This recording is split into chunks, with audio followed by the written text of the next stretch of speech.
Best varicose veins చికిత్సనే పొందండి. నొప్పి లేని చికిత్స కోసం సంప్రదించండి ఎవిస్ హాస్పిటల్. రమగారు నమస్తే. నమస్తే జయ. రమగారు మంచి దయ్యం కథ, మంచి దయ్యం కథలు. మంచిదే అంటే నిద్రలో రాకూడదు, రాకూడదు, అది భయపడకూడదు. మళ్ళీ నేను చందమామ కథ ఒకటి చెప్తా. పూర్వం ఒక పల్లెటూరులో ఒక భార్య భర్త ఉండేవాళ్ళు. వీళ్ళకి పాపం ఏమీ పొలం లేదు, పుట్టలేదు. అలా ఎంతమంది ఉండేవాళ్ళు జయ, ఇప్పటికీ ఉన్నారు కదా. అవునండి.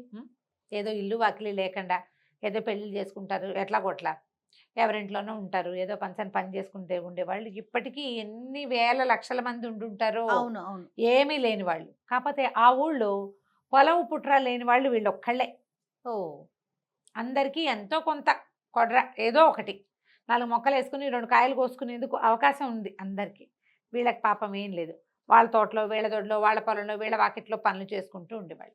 పొట్టపోసుకునేవాళ్ళు. తిండికి లోటేం లేదు, పని చేసుకుంటే తిండి.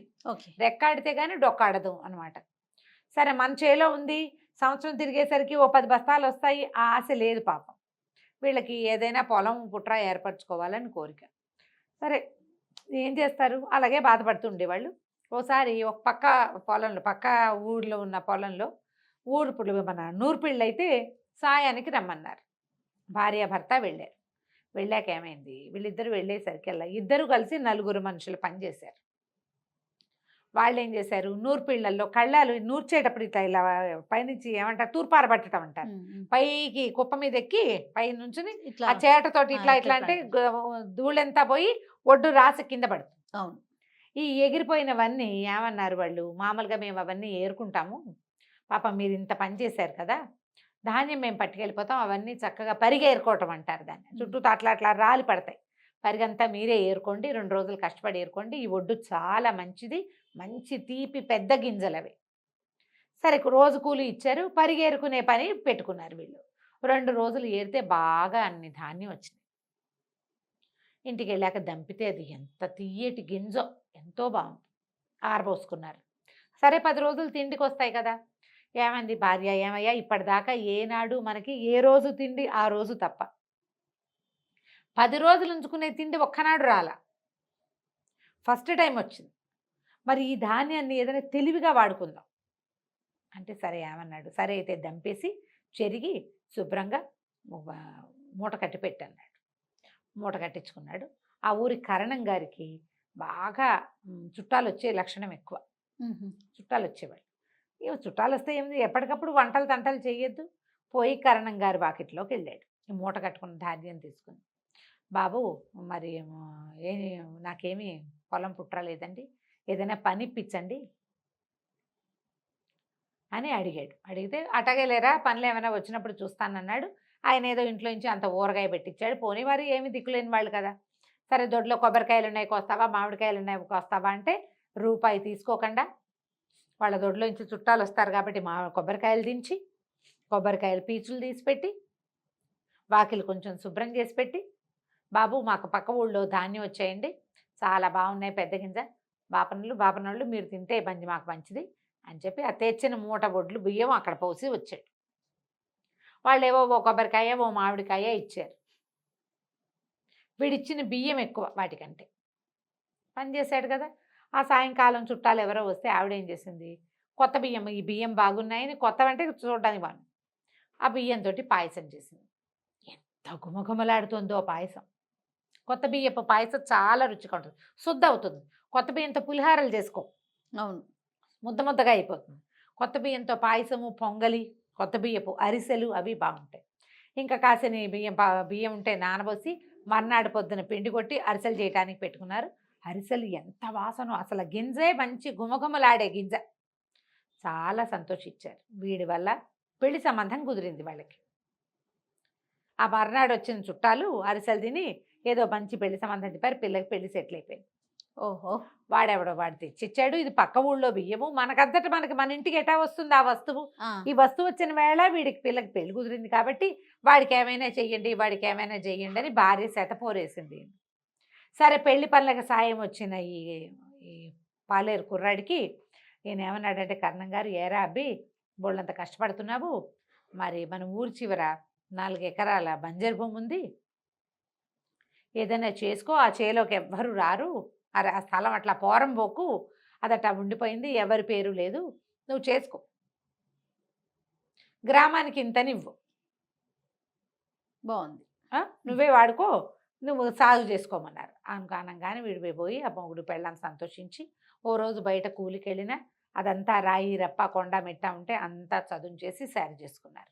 సరి చేసుకున్నాక అరక కట్టుకోవాలి, మరి ఎవరి దగ్గర నుంచి నాగలు తెచ్చి కట్టుకోవాలి కదా, నాగలు తెచ్చి కట్టారు. నాగలు కట్టేసరికల్లా 2 చాళ్ళు దున్నంగానే ఒక దయ్యం వచ్చి కూర్చుంది అక్కడ.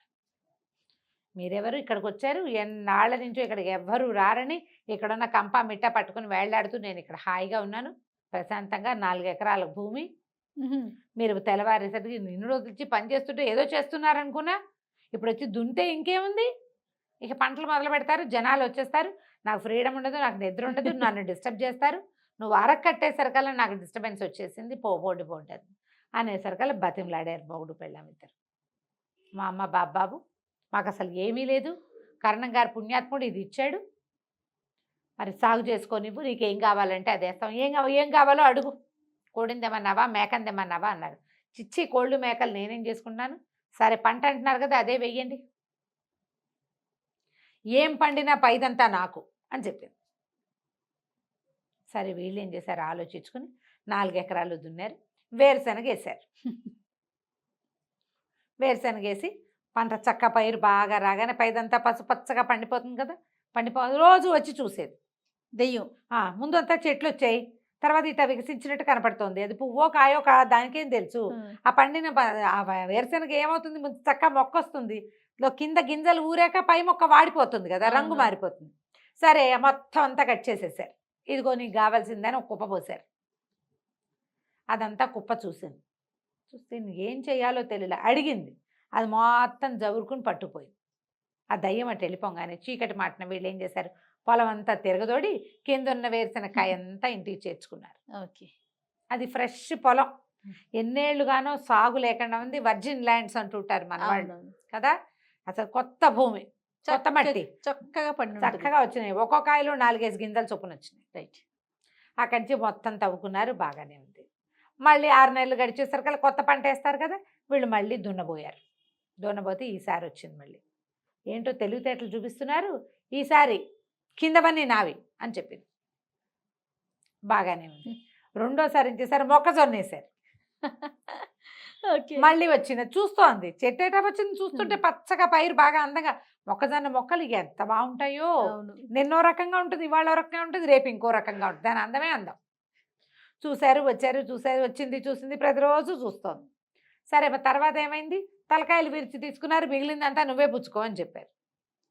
అవేమో పైకి ఎట్టా వస్తాయి, ఇటా వస్తాయి బయటికి, మరి పైకి వచ్చినవన్నీ వీళ్ళకే కదా, కింద ఉన్నవి ఏమున్నాయి, మొక్కలు పీక్కుంటే ఏమొస్తుంది, మొక్కలన్నీ పీకి అక్కడ పెట్టారు, తీసుకో నువ్వని. సరే దయ్యం అదంతా ఏం చేసింది, కట్టుకుని తీసుకుపోయింది ఉసూరుమంటూ. 3వ పంట వేశారు, ఈసారి వచ్చింది మళ్ళీ దయ్యం, 3వసారి. తెలివితేటలు మీవే, ఈసారి పైది నాదే కిందది నాదే, మధ్యలో ఏమైనా ఉంటే మీరు తీసుకుంటారు. బాగా ఆలోచించి చెరుకేశారు ఈసారి. కింద వేళ్ళు ఉంటాయి, పైకి ఇట్లా రెమ్మ వస్తుంది, మధ్యలో చక్కగా చెరుకు ఊరుతుంది. ఇది కొత్తగా పండేస్తున్న పంటలు కదా, దాంతో బ్రహ్మాండంగా ఊరినాయి, ఇంతంతలావు చెరుకు గడలు వచ్చినాయి. వీళ్ళు ఏం చేశారు, తల కొట్టేసి కిందది కొట్టేసి మధ్యలో అది మాది, ఇది నువ్వు తీసుకోమన్నారు. దయ్యానికి సరదా వచ్చింది, ఈసారి వెళ్ళల. వీళ్ళు మోపులు కట్టుకుంటున్న చెరుకు గడల్ని చూస్తూ నుంచుంది. అందరు వెళ్ళిపోయాక, ఓరి మీ తెలివి, మీకు ఎలాగైనా సరే ఉండాలని ఉంది ఇక్కడే, మీ ధైర్యం నాకు నచ్చింది, మీ తెలివితేటలు నచ్చినాయి, తేపకో పంటేసి భూమిని పంట నిలవబెట్టి అది పండేలాగా చేస్తున్నారు. కొత్త విత్తనం వేస్తే దానికి తెలివిగా ఉంటుంది భూమి, ప్రతిసారి ఒకటి వేస్తే కొన్నాళ్ళ తర్వాత తగ్గిపోతుంది. అవునవును కదా, అవును, మీ తెలివి బాగుంది, మీ ధైర్యం బాగుంది, సరే ఇక్కడే ఇల్లు కట్టుకుని హాయిగా బతకండి, ఇక నేను మళ్ళీ రానండి. గాల్లోంచి ₹1 సంచి పుట్టించి చేతిలో పెట్టింది, ఇల్లు కట్టుకోండి, హాయిగా ఉండండి అని చెప్పి వెళ్ళిపోయింది. మంచిదయ్యం కథ అడిగావు కదా, అందుకని. ఆ తర్వాత వీళ్ళు చక్కగా ఆ గట్టునే ఓ చిన్న ఇల్లు కట్టుకున్నారు. ఆ 4 ఎకరాలు పండించుకుంటూ వరేసినప్పుడల్లా కరణం గారికి 2 బస్తాలు ధాన్యం ఇస్తూ సంతోషంగా ఉన్నారు. ఆ ఊళ్ళో అందరికీ పొలాలు ఉన్నాయి, వీళ్ళకు కూడా పొలం ఉంది చివరికి, కథ కంచికి మనం ఇంటికి. నమస్తే రమగారు. నమస్తే.